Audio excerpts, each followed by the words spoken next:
Good evening. My name is Cynthia Body Willis.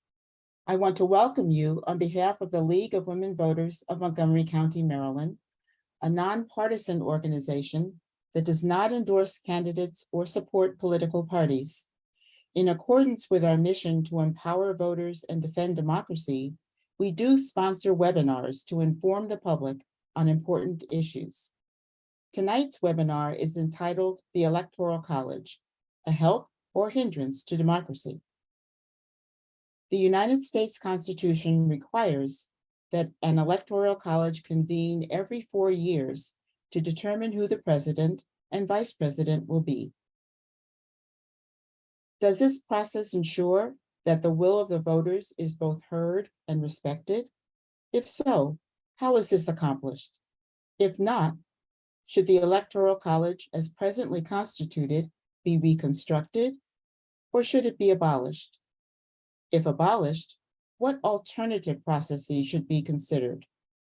Our presenters tonight will give us some insight, followed by an audience Q&A.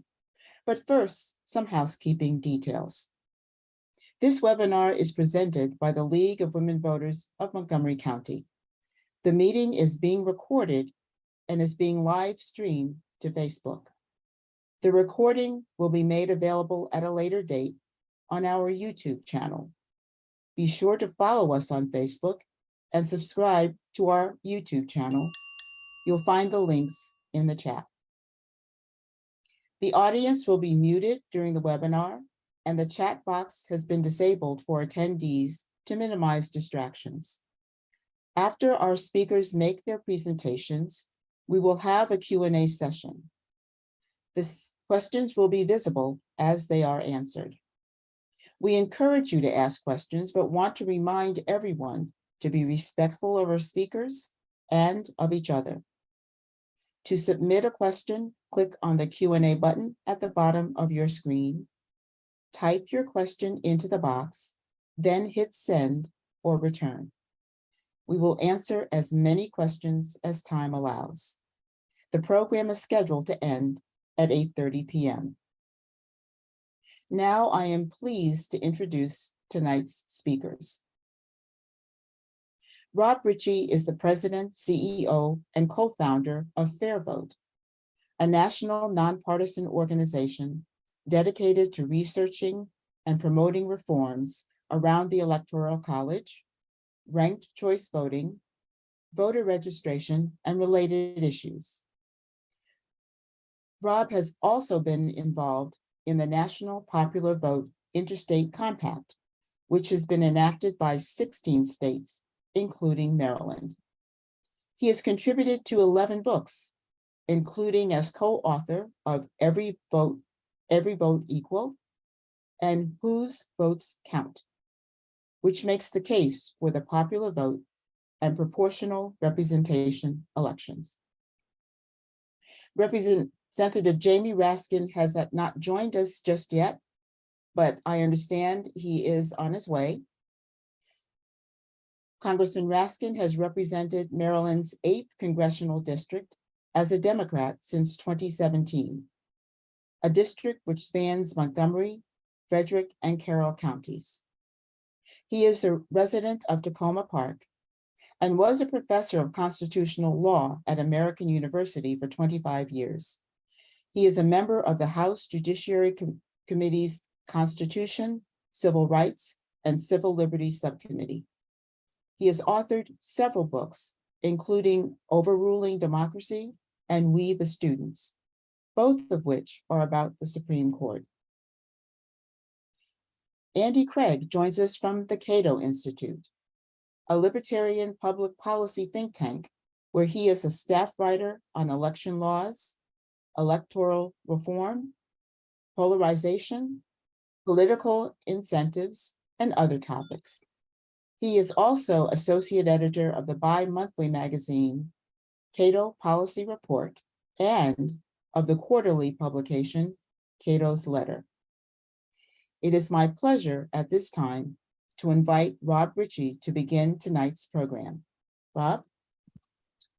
Thank you, Cynthia, and thanks to all of you who are attending. Looks like a pretty good group. If we were all in the same room, it'd be about 100 people. And to Andy and to the League of Women Voters for both for its historic role nationally, hitting 100 years, I know, of great work, and for the work that it's done here in Maryland. So thank you.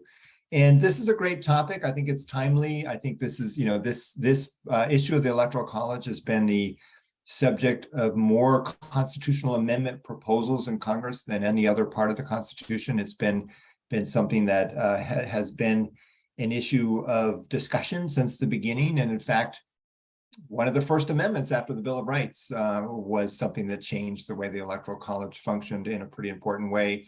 And it's an ongoing conversation. I think that's sort of where I thought I'd start. Maybe I'll say a little bit about fair vote, and then talk about the Electoral College, and then a little bit about national popular vote, some of the different reform proposals out there, touch on how ranked choice voting might work here as well. So fair vote has been around. We're celebrating our 30th anniversary this year. I've been part of the organization the whole time, and it's been really fascinating. We work on structural reform, like thinking about what we can do to make sure our votes are as impactful and meaningful as possible. What are the structures, the rules that we set up that both enhance that or potentially inhibit it? So it's sometimes about access issues, but really about what it takes to make a vote more meaningful, to count more. And that'll actually relate a lot to this discussion today. But we've been part of this discussion with Electoral College reform. We work on issues like ranked choice voting, which I'll talk about, changing winner-take-all elections, moving toward more efficient and inclusive ways to get people registered securely, and so on. I wanted to sort of, as we think about the Electoral College, people often assume that whatever we do today in states is something that's baked into the Constitution. And somehow, James Madison and his colleagues at the Constitutional Convention said, thou shalt do it this way. But in fact, the Constitution is pretty vague about what the Electoral College, how it is practiced. So the Constitution does establish that every state has the same number of electors as members of Congress from that state, so both House members and senators, and that there's a date when they gather, actually as human beings, and they cast votes. And under the current provisions in the Constitution, if a candidate gets a majority of those votes, that person becomes president, and they run in a ticket. They run with a vice president. Some of that wasn't part of the original way the Electoral College set up. But what states do to pick those electors is essentially up to the states. And Congress can't tell states how to do that. This is very much of a plenary right for states. In fact, they don't have to have elections at all. So we didn't have a system where every state had a popular vote election for president until after the Civil War. We haven't had a continuous stretch of states doing that since starting in 1880. And then there's a lot of variations of what states can do to pick electors, right? So now they all have popular vote elections, but two states, Nebraska and Maine, they allocate electors by congressional district first. So those congressional district electors are won based on whoever wins the popular vote in each congressional district. And then they have a statewide vote, that takes place for the two Senate electors. And in fact, Maine and Nebraska, the two states that do that, have both actually had split electoral fields the last couple cycles. States there's been a lot of conversation about maybe they could do proportional allocation of electors. It's the way that the Democrats and actually most presidential primaries are done, where if you get, say, 20% of a presidential primary, you get 20% of that state's convention delegates for that party. And you could do that with the Electoral College as well. So there's variations out there. The one that to us, and states have done a lot of those. And actually during the founders' generation, those first decades after the Constitution, there was a lot of differences. And we didn't move that quickly to the winner-take-all rule. So the winner-take-all rule is where you hold a popular vote election, and whoever wins a popular vote in that state gets all of the electors. So that's what 48 states and DC do today. but we didn't move there that quickly. The reason why I think we did start to move there is, in a sense, a kind of partisan fray where if your state is not giving all of your electoral votes to whoever wins that state, and another state is, that you're kind of relatively losing out. So the idea of giving all of your electoral votes to the winner of that state's vote is sort of, the winner take all rule is helping your side do as well as possible. And it was kind of like a trap where the more states did it, the more that everyone else felt that they needed to do it. And I think we're now sort of feeling stuck in that trap. But if you sort of step back from it and say, well, what's good for most Americans? I would hope we would think that, most Americans would be able to participate in an election where their vote, as they cast it for president, was treated as meaningfully and significantly as every other American's vote as they voted for president. But that's clearly not true today. And it's really actually tied to that winner take all rule and the fact that not that many states are seen as competitive, the swing states. So if you think that, if you realize that whoever wins the most votes in a state is going to get all of the electors, and if a state is comfortably, if you're comfortably ahead, hopelessly behind in a state, there's really not any reason to campaign in that state, and that's essentially what they do. What over the years that we've worked on this issue on reformers, we've sort of seen a trajectory where actually, for a while, fewer and fewer states were competitive. It got down to about 9 states. It's actually broadened to maybe 13 states now today, but that's still not most of the United States. It's not most Americans. And if you're not in one of those states, people don't poll you. They don't, woo your vote. Your vote is going to be cast. It's going to help kind of provide the rubber stamp everyone expects that your state will provide for the winner of that state. But, like Maryland, like DC, like most of the country, you are not really part of the fray. If you want to affect the presidential election, you go up to Pennsylvania and, volunteer to knock doors on a weekend, or you sit in your house and you phone into Nevada or some state where it is competitive. And that has repercussions beyond just that individual opportunity to participate in a meaningful election.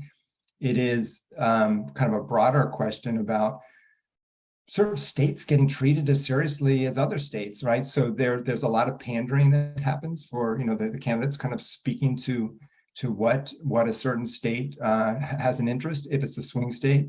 And, when they're talking about, Medicare issues and, really pitching it to the people of Florida, or they're, talking about something involving coal because it affects Pennsylvania, they're not talking about an issue that might affect a lot of people in Texas or Illinois, or most of the small states, by the way, which are most small states are hopelessly uncompetitive and are actually not treated in any special way in the Electoral College system under the current rules. So that's the fascinating thing. We don't have to use those rules. And that's a conversation we think it's really important to have. And in fact, our founders wanted us to have. So they put very little in the Constitution. They, by the way, on elections, they don't tell states how to hold elections for Congress. That's also done by statute. And I think in their era, there was an ongoing rich conversation about what's the best way to hold an election that does the best for Americans and for an elected House of Representatives for Congress and for a president. So if we think about reform options today, one option that I think Congressman Raskin is going to get into is that we could change the Constitution itself. If we change the Constitution, one of the things that's an interesting part of that is you got to make sure you make a good decision, because it's not very easy to change the Constitution. And there's some big issues. Do you require the candidate to win by majority vote? Do you specifically allow for ranked choice voting? Do you specifically allow for a runoff election? Do you include the votes of people who live in Puerto Rico? Like Puerto Rico is having a tragedy right now with another storm going through. Should they be able to vote for president on an equal basis because they are American citizens? They just don't happen to live in a state. there's a lot of kind of big decisions to make. And I think that's something that I think if we really talk about a constitutional change, those all should be thought through very, very, very carefully. What we can do right now is actually have states, say, well, what's in the best interest for my state and for voters in the state. And under the Constitution, is really state legislators. We're really tasked with having that conversation. They are the ones who are saying what's best for my state, what's best for America. And what's been fascinating as a part of the introduction is that a number of states have made a change to say, we would like to pass the National Popular Vote Interstate Compact, passed in 15 states and DC. And so what's this compact? So the compact is a law, but it's also a compact. A compact is an agreement among states to do something together. It's essentially like a treaty. So Metro is a product of a compact between Virginia, DC, and Maryland. The Port Authority, there's a whole number of compacts that are basically two or more states kind of coming to an agreement to do something together. It's actually specifically allowed for in the Constitution, and it's a really good way for states to do something that is better for them collectively. And the reason why this is valuable to do collectively is what these states in the National Popular Vote Interstate Compact are hoping to achieve is to collectively achieve the objective that most Americans consistently have wanted, which is to have the candidate with the most popular votes in all 50 states and DC to be guaranteed to be elected president. The same way that we elect governors, mayors, US senators, the idea that every vote in that jurisdiction as cast is counted, you add them up, and the one with the most votes wins. So states actually have the right to do this. So the Interstate Compact, which the League of Women Voters nationally supports, a number of state leagues have been active in supporting. It is a bill that Maryland was the very first state to pass it way back in 2007, and actually Congressman Raskin was the as a new state senator from our area here, was the prime sponsor of that bill. And what the state is doing is saying, we're going to give all of our electoral votes, in this case, the state of Maryland, not to the winner of the popular vote just in Maryland, but we want to do it to the winner of the popular vote in all 50 states and DC, the winner of the national popular vote. Now that would be step one. Where the compact is important is saying, well, we want to do it so it's guaranteed. So if Maryland did it on its own, there are scenarios where Maryland might be giving its electoral votes to the national popular vote winner. But if they didn't do that and they had kept the old rule, then the candidate that most Maryland people wanted would have won. The idea of the compact is to say, we want to get a lock that the winner of the national popular vote always gets elected president. And so to do that, the idea of the compact is to say, let's act collectively. So states are entering into this compact one by one. And once the total number of electoral votes that are in the compact represents more than half of the Electoral College. So remember, there's one electoral vote per member of Congress. DC gets 3. So we have 538 electoral votes. And if there's 270 electoral votes, that's how you get elected president. So if there's 270 electoral votes in the compact, at that point, the compact is activated. And in the next presidential election, the candidate wins the most popular votes in all 50 states. In those states that have passed the compact would automatically get all of those electoral votes. Everyone would know it. The election would be run on the basis of a national popular vote. We are seeing 15 states in DC pass it. It's almost up to 200 electoral votes in that number of states. That's not a majority. So it doesn't change the 2024 presidential election unless, in the next 18 months or so, a whole bunch of states pass it. But it's close, and it's triggering a conversation, and it's about the American people sort of taking creative steps. Just want to check to see. Let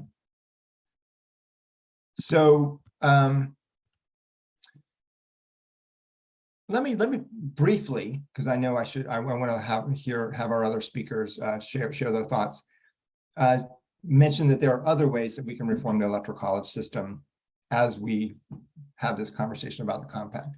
So Fair Vote is a big believer in the idea of ranked choice voting. So ranked choice voting is now passed and used in more than 50 cities. It's used in 2 states, Alaska and Maine, for members of Congress and US Senate. For people who follow politics, you may have noticed that there was a special election for US House in Alaska. You have a new member of Congress, the first Native Alaskan ever to be elected to Congress, a woman named Mary Peltola. And she won in a multi-candidate race where there were 2 Republicans and a Democrat. And without ranked choice voting, it would have been sort of very easy for her to win. With ranked choice voting, those Republican votes largely came together, but enough of the Republicans who backed one of the candidates ranked her, and she won. With ranked choice voting, you rank candidates rather than vote for one. So you go first, second, third. You add up all the first choices, like 1 vote per person. Someone wins more than half, they have a winner. If not, the candidate who in last place is eliminated, and they're no longer part of the count, and their ballots are examined and given to their second choice. You have like an instant runoff between the final top 2 candidates. It's a good system for handling having more than 2 choices. Alaska is now using it for presidential elections. Maine is using it for presidential elections. So it means that in those states, they're using ranked choice voting, and so that the winner of the electoral votes in those states has to win a majority in the contests that determine the electors. That's something that states have the power to do, and it's something that I think has a real significance for kind of helping to ensure that the winner of our elections is the one who's not getting in just because of some split vote that might be changing the nature of the election, but in fact is the most representative candidate, at least in the states that use it. And if swing states are using it, it's sort of helping to guarantee that you're getting a fair outcome nationally. So there are ways that states can make the Electoral College fair. I think ranked choice voting is a way to do it. Having good voting practices that are secure and inclusive of all voters in that state are a way to do it. I think the National Popular Vote Plan is certainly worthy of consideration. And as I've seen it progress from that first idea, I helped write Every Vote Equal way back in 2005, and it came out in 2006, to Maryland passing it, to states passing it, is sort of part of the ongoing American expression of like people can come together and try to solve our problems in the spirit of what our founders wanted in seeking a more perfect union. So look forward to the conversation today, and I will turn it back to Cynthia. Thank you so much, Rob. So I will turn it over now to Andy Craig. Andy?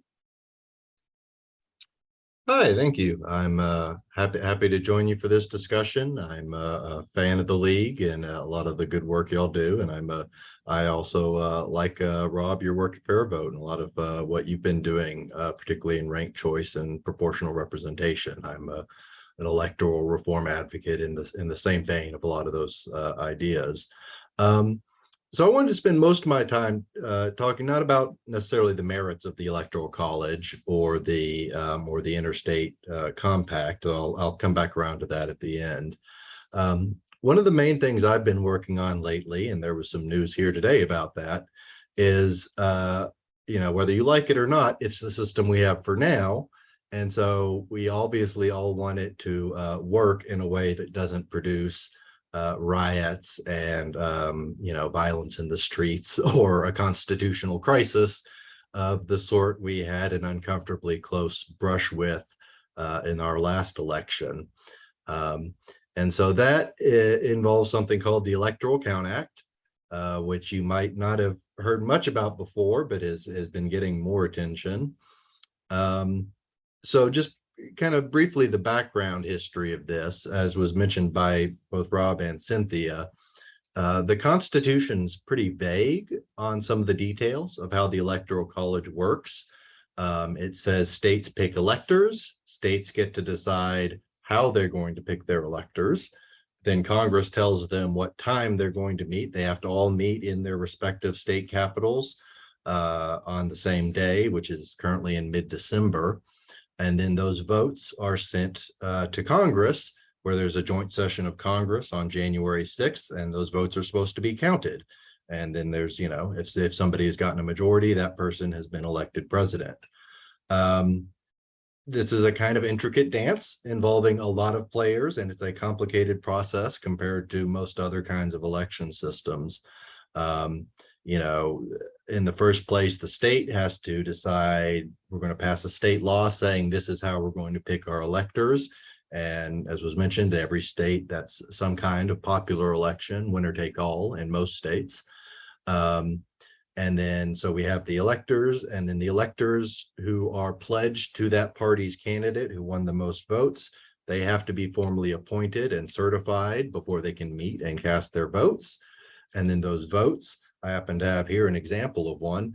This is an actual Electoral College ballot from 1972 for Pennsylvania.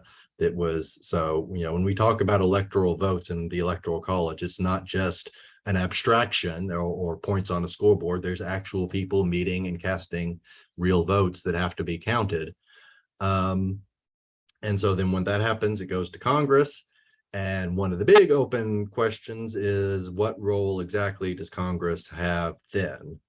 And we saw this play out historically in a number of disputed elections. But then the one that really kind of woke everyone up was in 1876, the Hayes-Tilden dispute, which had a lot to do with the politics of Reconstruction and the aftermath of the Civil War. And it was a very contentious thing where multiple states basically submitted, you had different officers, both claiming to be the real governor of some states, mostly in the South. And you had Congress having to decide what to do about it. And they settled on a mechanism that was kind of ad hoc. They appointed a commission that split on a party line vote and awarded the presidency to the Republican candidate Hayes, in what was kind of widely seen as a kind of corrupt bargain to end Reconstruction. And that ushered in the era of Jim Crow, really. So that was, nobody was too happy with how that went. Everybody, and they only solved it like 3 days before Inauguration Day, even though at the time Inauguration Day was later, it was in March. They just barely solved it in time. It very nearly kind of reignited the Civil War. And so what Congress decided is, well, this isn't working for us. We need to write down the actual rule book and kind of fill in the gaps of the constitutional process. We need some guardrails here so that we know what we're supposed to do with a kind of actionable clarity, so that we can follow these rules better next time. And so that went, they had that discussion for a few years, and eventually in 1887 passed the Electoral Count Act, which with some minor tweaks and modifications here and there is what we still have today. And the Electoral Count Act has a few key provisions. One of which is, it says that each state needs to have the governor, the executive of the state, it's a little bit unclear on that, certify who the state's electors are. And then those electors meet and vote. And then when the votes get to Congress, there's a procedure for Congress to decide if there's something wrong, if the electors or if the states have somehow violated one of the constitutional rules in a way that renders a vote invalid. So for example, one of the most basic is that presidential candidates have to be eligible. They have to be 35 years old. They have to be a natural born citizen. Since we passed term limits, they can't have been already elected twice. So that's something Congress would have to handle, because it's not a question of who was properly appointed, but it's a question of whether the votes cast by the right electors were valid votes. So there's that. Electors aren't allowed to vote for two candidates for president and vice president who both live in the same state as the electors. So that's an example of Congress might potentially have to address that. Electors are not allowed to hold federal office. They can't be probably even any kind of federal employee. Certainly they can't be a member of Congress. So that's a potential rule to enforce. And I know our co-panelist, Congressman Raskin, has actually brought an objection on that point before. And that's a good example of something that is properly up to Congress to handle. But this has kind of become seen by some people as a blank check, that Congress can override electoral votes for any reason it wants and effectively change the outcome of the election. And that is not supposed to be Congress's role. I mean, whatever the intent, and there's a lot of back and forth on this of the Electoral College, it's the one thing that's perfectly clear is they didn't want Congress electing the president. That's not Congress's job under this system. And so Congress can enforce a few narrow rules, but the Electoral Count Act, as it stands, allows objections to be raised by any one member of the House and any one member of the Senate. And that's what we saw happen in the 2020 election as to 2 states. It was going to potentially be more, but when the riot got in the way, some of the senators pulled back on some of them. But ultimately, it was Arizona and Pennsylvania that went to 2 hours debate and a vote on grounds that really aren't any of Congress's business. For when a state has a popular election under its state law to decide how it's going to appoint its electors, that is a state law question. Any disputes about the outcome of that process belong in the courts to be settled long before it gets to Congress, really ideally before the Electoral College even meets, because you want to have that definitive court-ruled slate of the right electors meeting and casting their votes on the day they have to. So there's been a lot of desire to fix this. There's been a lot of desire to also handle some of the possibilities of a state level official like the governor going rogue, or a state legislature trying to say, no, we're gonna yank it back and overturn our election results in December or something like that. These are ideas that have been floating out there, largely coming from people like John Eastman, people who were in Donald Trump's orbit. There was, as you probably heard, a lot of crazy ideas about the role of the vice president who presides over the joint session of Congress as president of the Senate. The idea that the vice president was supposed to have some unilateral power here to decide which votes to count. And so Congress is right now working on fixing this. There's actually a couple of bills that are broadly similar, but that differ in some details. The first one that's come out is from Susan Collins and Joe Manchin and a bipartisan group of senators who hammered out this bill called the Electoral Count Reform Act. And what that would do is it would, for one thing, say that the vice president, his role is purely kind of ceremonial and ministerial as the presiding officer. In other words, Mike Pence was right. The vice president does not get to pick the new president in our system. It would provide a mechanism to deal with officials going rogue at the state level or somebody trying to obstruct the certification. It would require that states choosing their electors has to all be done under the state's laws as they stood on election day, because that's the deadline under Congress's power to set the time of choosing electors, and they say that time is election day. So whatever the state decides to do, it needs to do that and can't come back after the fact and try to change it. And it also sets some higher thresholds, some higher barriers for objections in Congress. So it would require 1/5 in both chambers to make an objection. And it in some ways limits what's a proper ground for objections. And then just here today, there was another Electoral Count Act reform bill that was introduced by Zoe Lofgren, who's a Democrat who chairs the relevant House committee that handles election laws, and Liz Cheney, who is the Republican vice chair of the January 6th committee. And obviously these issues have played a big role in kind of their investigation into what happened. And their bill is, it just dropped today, so we're all still reviewing it. And it's moving along quickly. It looks like the House might pass it as soon as this week. It is tighter on a few things. It is more constrained in terms of what's a valid ground for objection. It would require more co-sponsors. It would require 1/3 of each house instead of just 1/5. But it would much more narrowly limit the valid reasons to object to a state's electoral votes to very specific technical rules, like the ones I mentioned earlier about the electors can't vote for two candidates from their same state and has to be an eligible presidential candidate, things like that. And also the Lofgren-Chaney bill would also be more constricted in terms of the authorization for a state to have an extended period of voting if there's an emergency, if a hurricane hits, if there's a major natural disaster or something going on, which is not something that's ever happened in a presidential election. We did see an example of that, though, on September 11th in New York, which was slated to have a primary election that day for mayor and their other offices. And they had to invoke the kind of emergency procedure for, all right, we're going to reschedule and have an extended election period.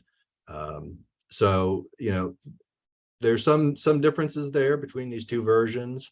Like I said, it looks like the House is probably going to take up the Lofgren-Chaney bill and pass it here very quickly. The Collins-Manchin bill is due for a markup in the Senate Rules Committee near the end of the month on the 27th.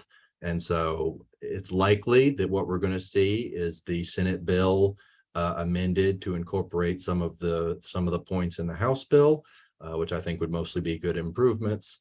And then everybody's kind of hammering out a version that can get to passing both chambers and to the president's desk, hopefully by the end of the year. And once all that's done, we will, fingers crossed, have a much better bill, because the existing Electoral Count Act, even though it was well-intentioned, is an absolute mess in terms of, I mean, I invite anybody to go try to read it. It's most of Title III of the United States Code. And it is the provisions about the rules Congress is supposed to follow are vague and contradictory.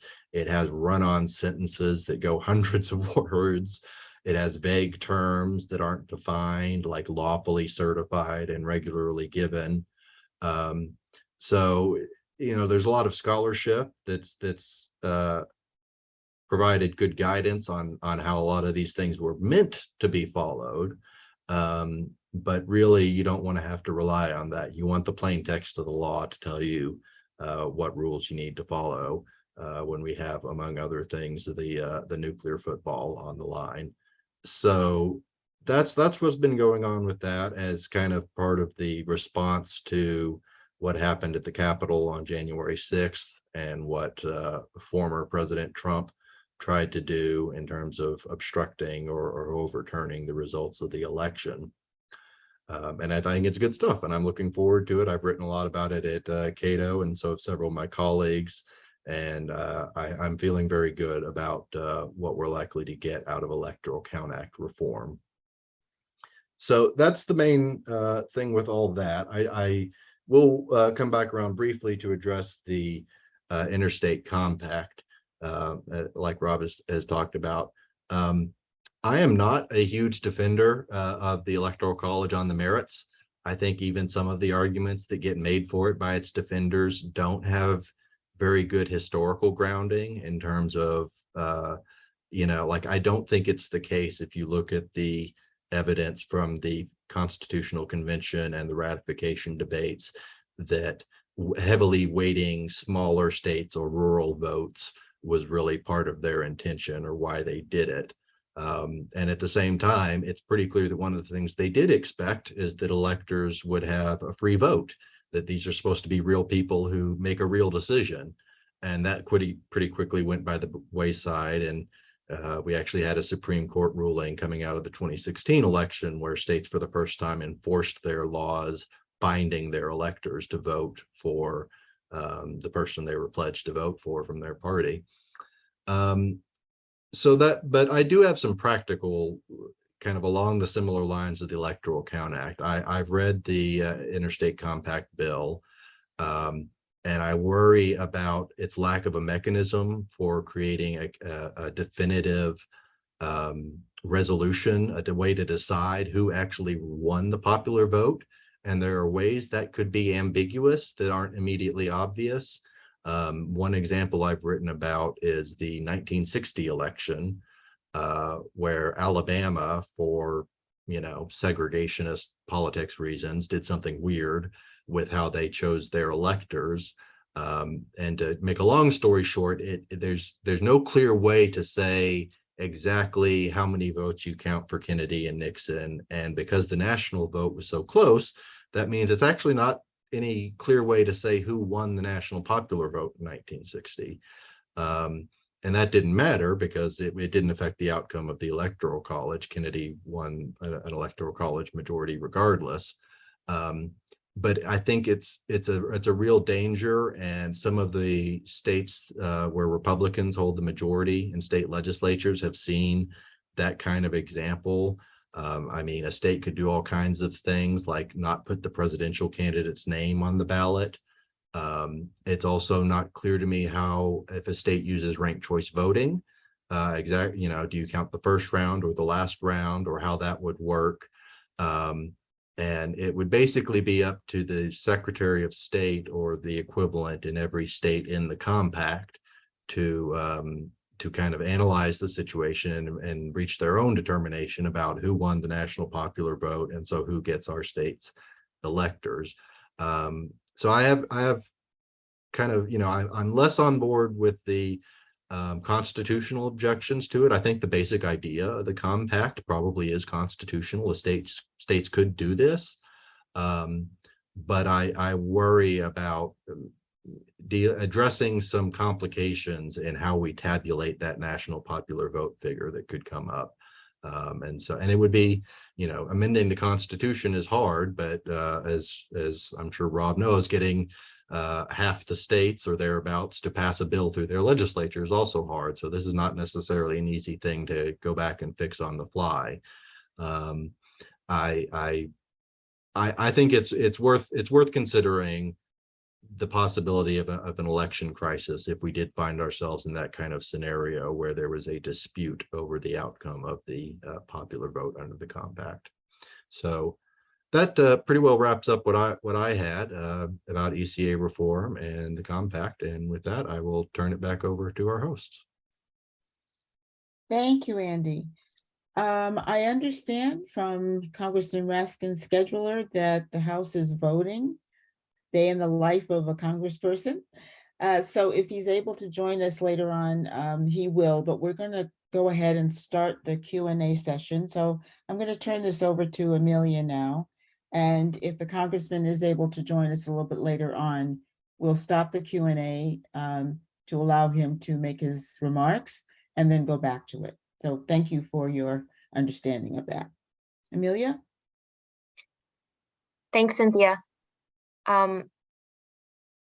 So as a reminder, we encourage everyone to ask questions by clicking on the Q&A button at the bottom of your screen. You can type your question into the box and then hit send or return, and questions will be visible as they are answered. And we will try to answer as many different people's questions as time allows, and we ask everyone to be respectful of one another and respectful of our presenters. Once again, the program is scheduled to end at 8:30. So I will start with, while I give people a chance to come up with some questions and put them in the box, I'm gonna ask maybe one of my own. So this is for, I guess, for both of you, Andy and Rob, but if we were able to get, or if there were enough states signed on to the interstate compact that kind of negates the need for the Electoral Congress, I'm wondering if that would actually get rid of the kind of problem we see now of a minority of states getting an outsized amount of attention during the election cycle. If we were to go entirely by popular vote, would that just shift the attention to different states? Or would that actually be better at distributing the amount of attention and the amount of money that gets invested into states during the election cycle? Looks like Congressman Raskin is joining us, but I will very briefly say that when you have a popular vote election where every vote counts the same toward the election of whatever office that you're having, you have to treat that vote seriously, right? And it matters. So right now, when you're in a state that is treated as a safe state from competition in presidential elections, it's not like you get less attention, you just get no attention, right? It's like, or they don't do anything for your vote. So it's just nothing, right? Zilch. They might, try to raise some money from you and that kind of thing, but they're not seeking your votes. If you have a popular vote election, then every vote is in play, and to some degree it matters, right? And that's I think the basic difference. But shall we turn it back to you so you can get the Congressman rolling? Yes, this is wonderful. Thank you so much, Rob. So Congressman Raskin has joined us, and we will stop the Q&As to give him a chance to make his remarks. Please, Congressman Raskin, go right ahead. All right, you're very kind, and I hate to disrupt the flow here, and you guys had the great Rob Ritchie speaking when I came in. Rob, thank you for everything that you've been doing on this. My quick report is, we're going to make some amendments to the Electoral Count Act. I fear that some of our colleagues are going to make a much bigger deal out of it than is justified. I mean, all we're doing is trying to tighten up the best we can on making sure that the popular votes in the states under state laws are not reversed. As much as we can do that, of course, we're still up against the Supreme Court, which might render some kind of ruling about this under the fraudulent independent state legislature doctrine. All of which is to say, I am going to strongly support whatever reforms we can. I'm going to try to secure as much as possible the meaning of the popular vote in the states. But the bottom line is there is no safety in the Electoral College system, which is rickety and obsolete and a continuing danger to democracy. So, yeah. So, we need some much bigger changes is the bottom line. The Electoral College is fundamentally undemocratic. It's given us 5 popular vote losers in our history as president, twice in this century alone. It marginalizes the vast majority of people who are in safe red states or safe blue states in presidential elections. We saw on January 6, 2021, that it's a positive danger to us because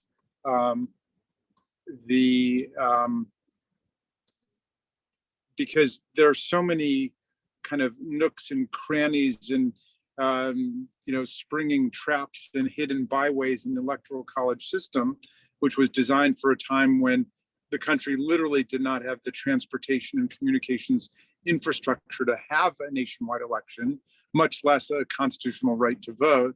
But there are all these, opportunities for strategic mischief by bad actors like Donald Trump, and they can be exploited. And if you don't have a basic social consensus around the safety of elections and the principle that the person who gets the most votes, or in this case, Electoral College votes, wins, but everything is constantly up for grabs, then it's dangerous. And the guy who sits next to me in the Rules Committee, Ed Perlmutter from Colorado, said in the old days, January 6th, the first Wednesday of the first week of January after an election, used to be a day of bipartisan drinking, where it would take 5 minutes to collect the electors and everybody would go out and get drunk. And now you can get yourself killed on January 6th because of the polarized conditions we've got in the country related to, partially at least, a lot of our electoral practices, including the gerrymandering of our districts. But in any event, all of that is to say, let's elect the president the way we elect governors and senators and mayors and representatives. Whoever gets the most votes wins. In the meantime, let's do what we can to batten down the hatches and make the Electoral College vehicle as seaworthy as possible. But unfortunately, I think it has been from the beginning an accident waiting to happen. As Thomas Jefferson put it, it was an ink blot on the Constitution to start off with, and it has not gotten any better over time. I yield back to you guys, and thank you for doing this. Thank you so much for joining us. Amelia, do you want to continue with the questions? There may be one for Congressman Raskin. Sure. So Congressman, the bill that was introduced today by Representatives Lofgren and Cheney does make some efforts to try to raise the bar for raising objections, but I believe you were quoted as saying it doesn't go far enough. Do you mind expanding a bit on what you would have preferred to maybe see in that bill? Yeah, I can't remember what quote that was about. I think that provision is fine. You know, instead of having one House member and one senator being able to raise an objection, it raises the threshold to 1/3. You know, it wouldn't have made any real difference in 2020, as there were clearly a third of the body that was willing to render those challenges to Arizona, Georgia, Pennsylvania, Wisconsin, some of the other states. So again, I don't think that that's that big a deal. I'm going to spend some time going through all of this tonight in anticipation of our Rules Committee. I mean, we want to tighten it up as much as possible. The fundamental problems with our system can't be solved this way, but at least we could try to avoid bloodshed and electoral sabotage on the January 6th of the future. You know, it doesn't do anything all along the way leading up there in terms of the right to register, the right to vote, the integrity of the counting of ballots, the vindication of majority rule, and so on. But at least it says, well, as long as we're operating within the straitjacket of the Electoral College system, we will try to give it as much integrity as possible. Great, thank you very much. Our next question comes from one of our league members who says they're a fan of ranked choice voting. Would that work with the Electoral College or not? What are some possible complications around combining those two? Well, I'll comment on that. I know Andy had some thoughts on it too. So here's what I would say is, and I think Andy raised, you know, important questions on how we would work through the logistics of ensuring that a national popular vote election was one that increased confidence and was not only had the benefits of every vote in every state counting the same and the candidate with the most votes winning, but sort of was something that people felt strong about or felt that it created greater confidence. I think there are different ways that that ranked choice voting can be integrated with a compact. I did actually a long article for one of the Harvard Law Reviews about kind of two basic approaches that are more ambitious. Actually, we believe that Congress could pass a statute that essentially facilitates effective implementation of the National Popular Vote plan to kind of deal with some questions people might have about how to handle recounts and how to integrate ranked choice voting into it. And in fact, even establish a national ranked choice voting ballot theoretically could be done by statute. It also is something that states could have their own ranked choice voting compact on top of the National Popular Vote Interstate Compact and actually collectively have a ranked choice voting election. As it is now with Maine and Alaska, is that just like every other state, it's the votes that are on that certificate of ascertainment, and in those states, which is the kind of official record for the vote in that state, the vote that is decisive, the one that determined the electors from that state, is at the end of the count. So you run a ranked choice voting count, and if you know, it was won on the first round, then it would just be basically on first choices. But if it went to a second round, there would be like, you know, a minor candidate that was eliminated, and then it would be the, you know, the final round votes, the votes that were counted in that ballot would be the ones that count for the National Popular Vote Plan. I'd like to see the more integrated, bigger picture ways of doing it, but I think that approach of just having the current votes count for the the candidate at the end of the count would be I think an improvement over the current system. So, I mean, yeah, that briefly touches on kind of how the question I mentioned of how you integrate ranked choice voting into the interstate compact and how you would count that. I will just say kind of in terms of states under the status quo system, if a state wants to use ranked choice voting to pick its electors, not only is that allowable, it's already been done. Maine did it for the first time in the last election. So that was the first time a state actually did use ranked choice voting. And now Alaska will also in presidential elections, I believe. I might have to double check that.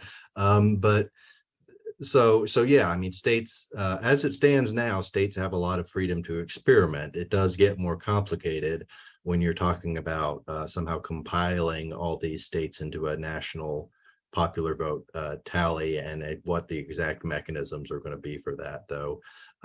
Certainly the certificate of ascertainment that Rob mentioned is a good starting point for how to solve that problem, because right now every state is already supposed to report an official tally of their popular vote results. And while there's creative ways states could restructure to get around necessarily tying those to a named candidate, at least kind of from the status quo rules and how it works in every state, that's a pretty solid way to get yourself to kind of the national popular vote result, at least until somebody tries to throw a monkey wrench in the works. Great, thank you. Our next question is kind of for you, Andy, and for Congressman Raskin. So Andy, you had mentioned that some concerns with the multi-state compact include the possibility that states could have maybe different ways of determining who won the popular vote. Congressman Raskin, would you be able to respond to some of those concerns? Let's see. Under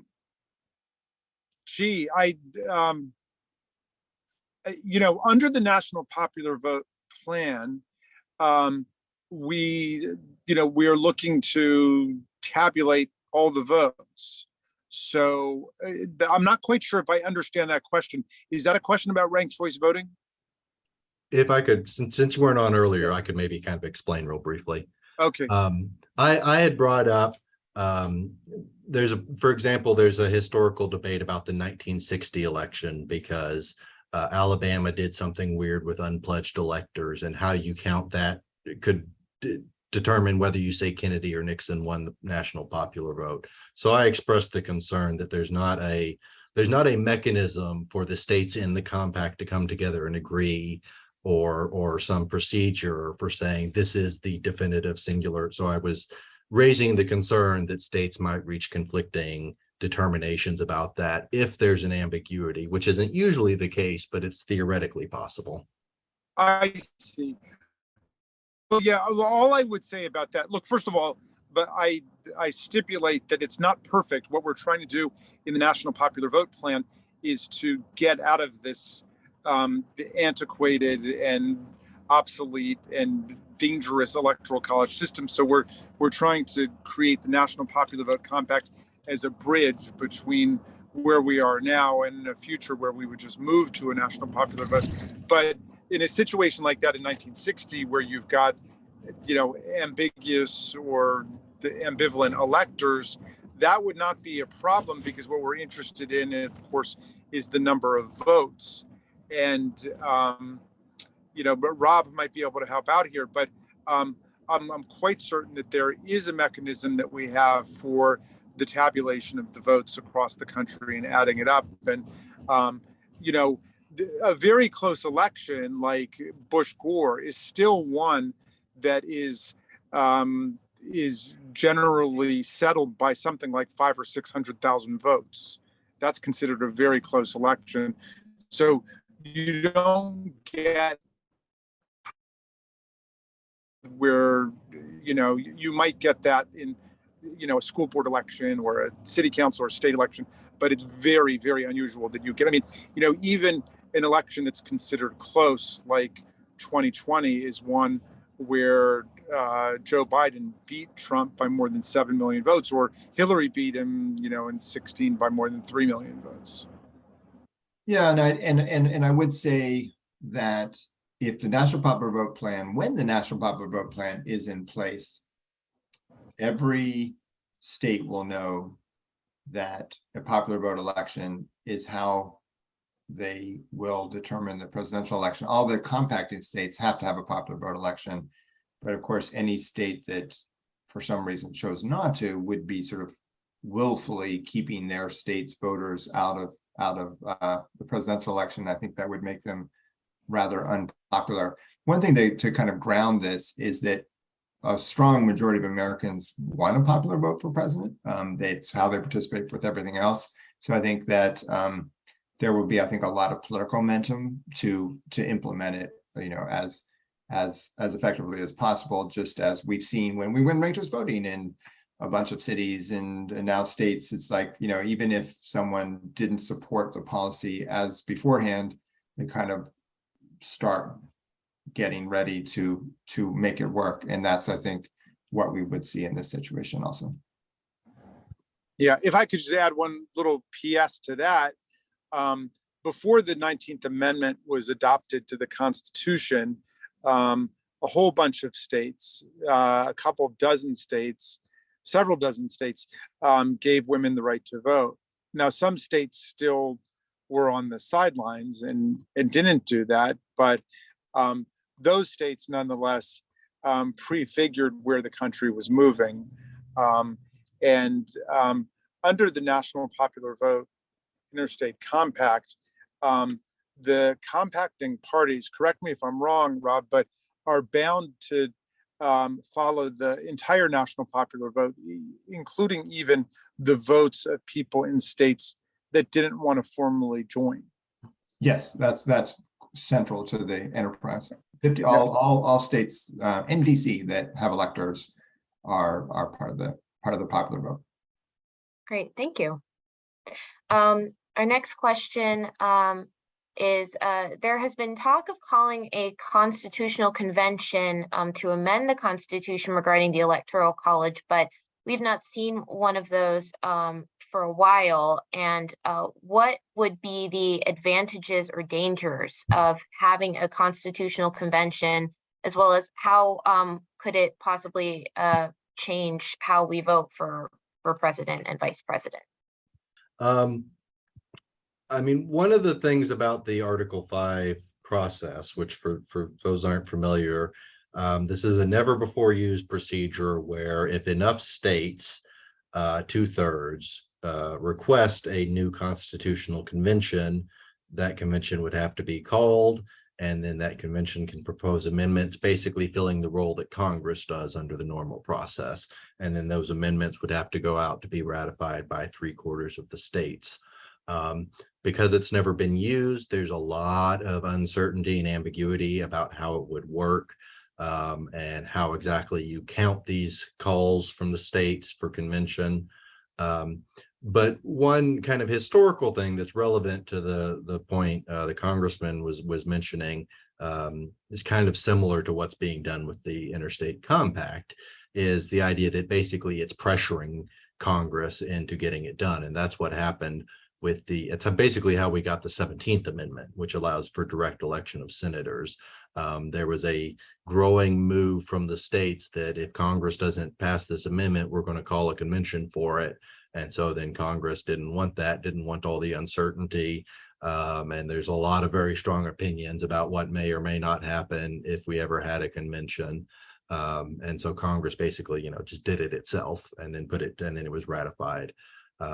But the bottom line is, I don't think what's doable out of a convention process is likely to be very different from what's doable through the regular process, which is 2/3 of both houses of Congress. And then the exact same has to be ratified by 3/4, which is 38 states. It just requires a very broad bipartisan consensus. to get over particularly that last hurdle of having 38 state legislatures ratify any amendment. Yeah, and I'll just add very briefly that I think that last point is very key, which is that anything that's proposed needs very widespread support to actually get into the Constitution. Might trigger some healthy conversations about the fact that we are sort of tasked under the Constitution to keep thinking about whether we're doing things in the best way for the times. And I think, but there's other ways that we can have that too. And as we are tonight. Thank you. There's a question here, and I also received a question directly that kind of speaks to the Electoral College's sort of history intertwined with Jim Crow legislation and the 3/5 compromise. And while the 3/5 compromise doesn't exist anymore, it's been said that the Electoral College benefited Southern slave-owning states before the Civil War. I'm kind of wondering if we still see any evidence of that legacy today, or if that effect doesn't really play out realistically in elections anymore. Well, at the time that the Electoral College was set up, there was a debate at the Constitutional Convention about how to select a president. And this was, of course, a group of people who had recently had a king that they weren't very happy with. And I think were, trying to balance the value, the need for executive power with some concerns about what that might mean. You also had very different conceptions of what suffrage was, right? It was definitely not the same across the states. So the idea of having a popular vote election would mean quite different things when some states had far more restrictive franchise than others. On top of that, you did have large populations of Americans who were slaves and fundamentally were not going to be able to vote, but they were counted for apportionment for earning House seats, and that was sort of this whole 3/5 compromise, which is of course a very ugly way to treat human beings, but was a way to say, well, if you have these Americans who are unable to ever be full citizens, you should still get some effect on number of members of Congress and therefore numbers of electors, and it did create an interest in Southern states in say, well, these are ways that we actually get more electoral votes without having any more voters. I think that the current way it plays out is really the inequality of where Americans happen to live and whether their votes are wooed and pursued. And it's very different in different states. And it wasn't that long ago that almost every large state was a swing state, like back when John Kennedy beat Richard Nixon. Almost every big state was also a swing state when Jimmy Carter beat Gerald Ford. And so where you had like large populations of Americans, big cities with large racial minority populations, they were sort of part of swing vote elections. That's generally not true today. And it's true of a lot of other categories of Americans. Rural Americans are underrepresented within the Electoral College system overall, not in necessarily every state. And so you can sort of pick and choose your unfairly treated groups of Americans, but fundamentally, that's a value of having popular vote elections, is that every voter gets to participate on an equal basis, and I think that's one of the real fundamental cases for it today. Thank you. So our next question is maybe us asking you, Andy and Rob, what advice you might have for the League of Women Voters as an organization that's interested in making sure that voters are well informed about, issues on the ballot and also just how the elections process works. What advice would you have for us to raise awareness about pros and cons to different types of electoral reforms ranked choice voting, or any other sorts of proposed measures to ensure election integrity and voter access? Events like this are certainly a good place to start. Like we've covered a little bit at the federal level, kind of the main bill that's live at the moment, and which certainly your members of Congress would love to hear from you about, is the Electoral Count Act reform proposals that are moving forward, which is kind of a as the congressman mentioned, is certainly not a total overhaul. It does not address everything. It does not handle voting rights issues. It doesn't abolish the Electoral College, but is kind of just about making sure that we, at least whatever the rules are, they're clear, and that we won't end up in a kind of disputed election scenario and all the dangers that we've seen can come from that. Beyond that, I'm a fan of ranked choice voting. I'm a fan of proportional representation. There is a growing conversation out there in the states. And in particular, one thing I would point out is that the national conversation tends to focus on the Electoral College and on Congress. But if you look historically, a lot of these kinds of laboratories of democracy's experiments have come up and been applied first to things like state legislature or even to local office. And so there's a lot of potential discussions to be had there, and it's certainly a lot easier to get something done in a single state, where you're talking about potentially passing a bill or maybe even doing a ballot initiative. I'm let 1,000 flowers bloom. I want states trying different things so we can kind of sort out best practices, because runaway polarization is kind of the big issue overarching so much of our politics these days. And a lot of that goes back to the use of first past the post voting, of the traditional plurality voting system that most states still use. Yeah, all well said, Andy, and I would agree with it. I would say that on that sense of laboratories of democracy, Maryland's a very interesting state for those on this webinar in Maryland, for our municipalities and cities to really try things differently. We have 16-year-old voting here in Tacoma Park for our city elections, and they're going to be happening this fall. Have a big contested race for mayor, and they're using ranked choice voting. Also, we are one of the first cities in the United States to go to ranked choice voting. Really plays out in a fascinating way, and actually any city in Maryland can pass that now. There's state of Maryland doesn't need to do anything to let cities do it. Counties are governed by state law, and so any use of it at the county level has to involve a conversation with Annapolis. But yeah, and that's what we're seeing. 9 cities and counties around the country are voting on ranked choice voting this November, and they all got there via a charter commission, which is a really fascinating kind of mini constitutional convention, right, where citizens come together within their city or county and think about the basic charter, essentially the constitution of their jurisdiction, and propose changes. And city councils, of course, can act themselves.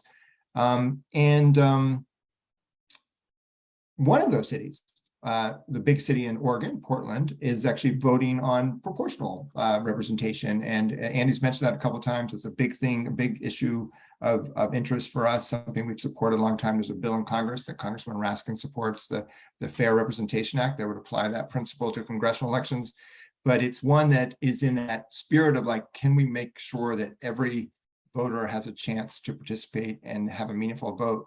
The winner take all rule that I was describing on how that affects presidential elections, right? Where if the state is not competitive, the candidates don't really spend any time there. Actually, about 90% or maybe a little more of our congressional races are essentially done deals right now. And all the control of the House is going to come down to like 1 out of 10 races.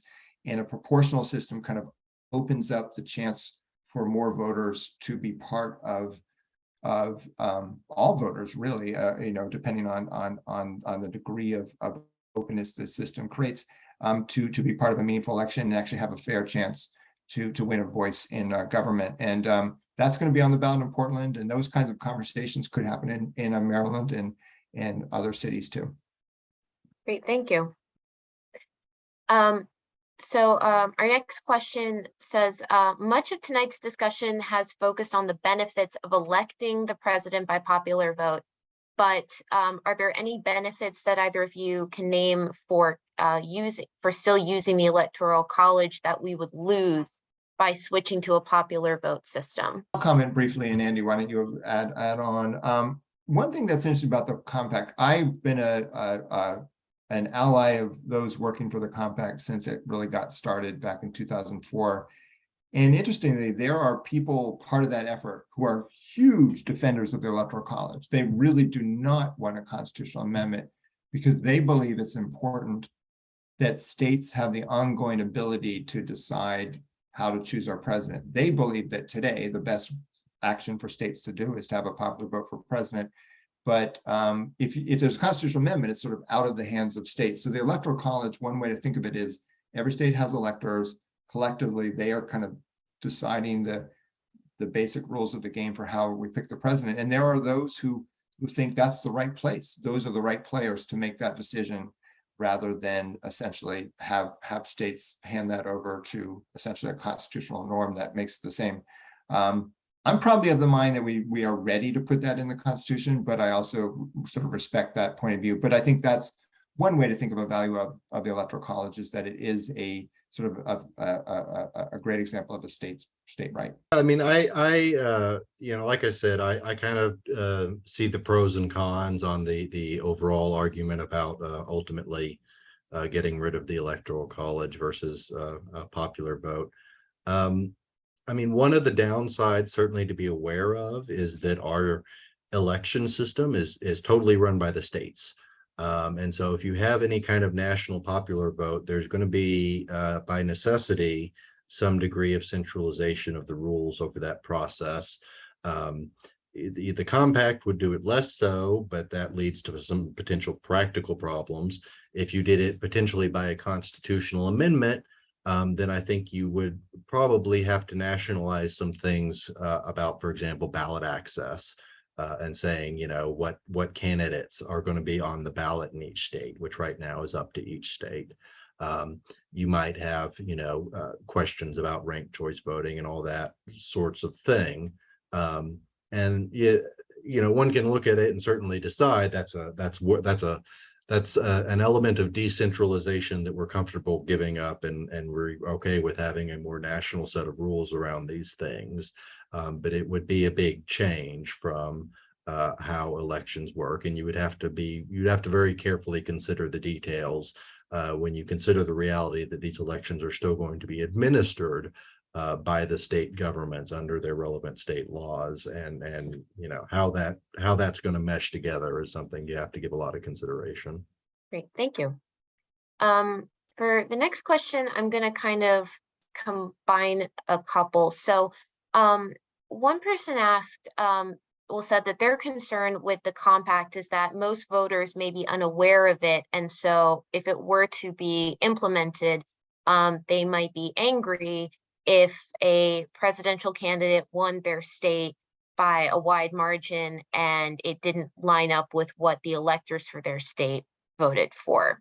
Kind of separately, but still kind of related to the importance of educating voters and having a good public education campaign around elections is Fair Vote has a list of best practices for how to analyze and release results from a ranked choice voting election.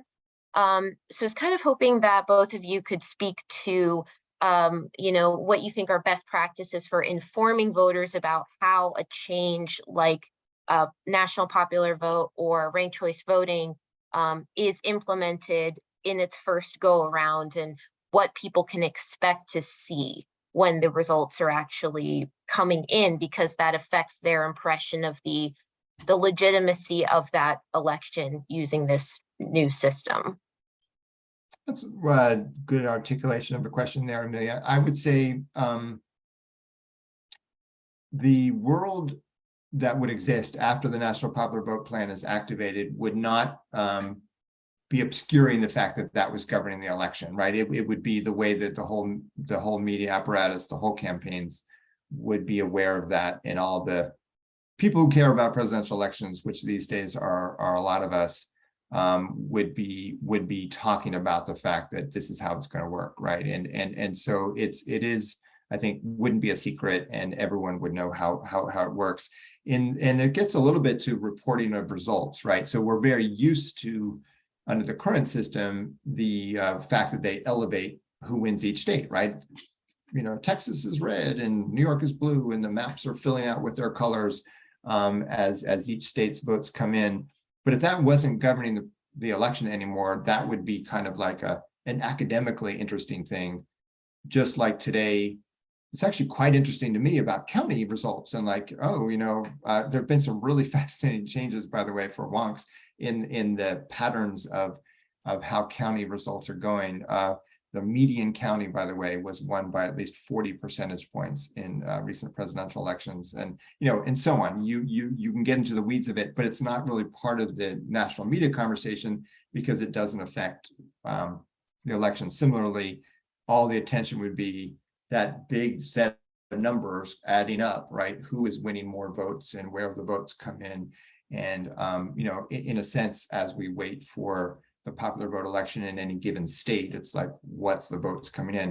I think it speaks to a best practice. Right now, we do have very uneven tallying rhythms. Like some states get the results in really fast and some states are slower. And I think some of the lack of confidence that some Americans have about the 2020 presidential election was sort of tied to fast results in some states and slower results in others, and election night results looking one way and 2 days later the results changing. And there's really defensible reasons for all of that. It's election officials trying to make every vote count. We actually had the highest percentage of American adults cast a presidential election ballot in 2020 than we've ever had. So a lot of people voted, and they took an extra step in the middle of COVID to make sure votes were counting. But at the same time, it is healthier if we can figure out a way to kind of have a more consistent norms. And this is something that states and counties can do. And that, it's things like starting to process your absentee ballots earlier and not wait until after the election, and so on, that I think are good to do. That's in our report that was referenced about ranked choice voting results. We see a lot of the cities that use it getting election night results, and you're adding the votes up and you're beginning to run the ranked choice tallies, and it's just a very sort of normal feeling election. It happens to be the most prominent uses of ranked choice voting. Maine, New York City, and Alaska have been pretty slow in when they first run the ranked choice tally, and it makes people think like, oh, ranked choice voting tallies take a long time, and it's just the practices of those jurisdictions. And we think there's good reasons to look at that, and then really pay attention to showing the results in a meaningful way. Don't even go to the Alaska State Elections website to look at the results. It's really messy, and it's like, doesn't help, right, to kind of look and see a relatively confusing PDF that showing the results, but you have to scroll down to page 3 and so on. So I think all of that stuff matters, and it all can be done better. And I think we see some really good practices out there and less good ones. But I think for in this climate, we want to be helping voters have as much faith as possible that our elections are being run fairly. And I think actually being attentive to things like how results are shown and how the media talks about it is super important. I'll just add on that the Fair Vote report is very good advice for media graphics departments on how to show this, because there has been some confusion and how do you only show the first round or the second round or the final round, and how exactly do you kind of visualize that in a way that's intuitive. And on the point about slow rolls, that's absolutely right, that the reason Alaska and Maine had slow results is particular to those states. Like Alaska always has slow results for pretty obvious geographical reasons. They have an extended vote counting process, and ranked choice voting did not actually substantially delay that this time, but a lot more people were paying attention to it. this is something election administrators need to work out, particularly ironing out the kinks of the system. But it is both possible and desirable to have fast ranked choice voting tabulation. And as more places adopt it, I hope we will see the spread of those best practices so that we don't get, an extended month-long vote counting process, which, it can happen has happened under the old traditional system in some places too. But I think, everybody wants a pretty quick, competent count, if not election night, then at least a matter of days, not weeks. Which I think for a popular vote election would be very good too, because right now, usually there's a pretty clear sense of who has won without having to wait for all the votes to come into California or something. But if it's actually a close national popular vote election and like the final votes are being counted in California on like November 29th or something, that could create unease about Right. Why did it take so long for those votes, and whatever, and you want to have more consistent ways to do it. Great, thank you. We may have time to squeak in one more question. I'm going to try to go to one that I think I missed earlier, but is there any effect that the interstate compact could have on gerrymandering within the states that you see? Doesn't directly have that, right? It's about presidential elections, not about congressional elections. I think there's in some ways a thematic similar issue of like right now, a relatively small number of states or swing states, and all these other states are quote unquote safe and not really part of the election. And that's what we see as a product of gerrymandering, whether intentional or unintentional, that most congressional races aren't safe. But kind of to address that as a solution base, the kind of different solutions have to be looked at. I will just mention, you may see come up in these discussions about ways to reform the Electoral College. Some people do advocate a more widespread use of the Maine and Nebraska system, which was, as mentioned earlier, basically they award one elector per congressional district plus two that are go to the statewide winner. I'm not super enthused. I don't like winner take all either, and I think there's big negative pathologies that attach to the way we do it state by state, winner take all. But I would be very wary of anything that's going to load even more importance onto the House redistricting process. I mean, like, for example, if every state used the Maine and Nebraska system, Mitt Romney would have won in 2012. And so that's in some ways kind of the opposite direction of where I think most reformers want to go. So that's a reason to be wary if you encounter that particular proposal for more states to do that. Then gerrymandering would matter in presidential elections. Thank you very much. We are just about out of time, so I'm going to pass it back to Cynthia. And I think Congressman Raskin had to sign off early, but we are glad he was able to call in, albeit from the back of the car, but hey, that's what he's got to do. So Cynthia, over to you. Thank you. Yes, he did text me and gives his best to everyone. Apparently his reception fizzled out at some point, but we are very happy that he was able to spend some time with us. And I want to take this opportunity to thank both Andy and Rob for their excellent presentations, and to thank every one of you who is watching tonight. If you enjoyed this free program and want to learn more about the League of Women Voters' work in Montgomery County, you can find out more about us, including how to support our efforts at LWVMOCOMD.org. And with that, we will say thank you again and good night.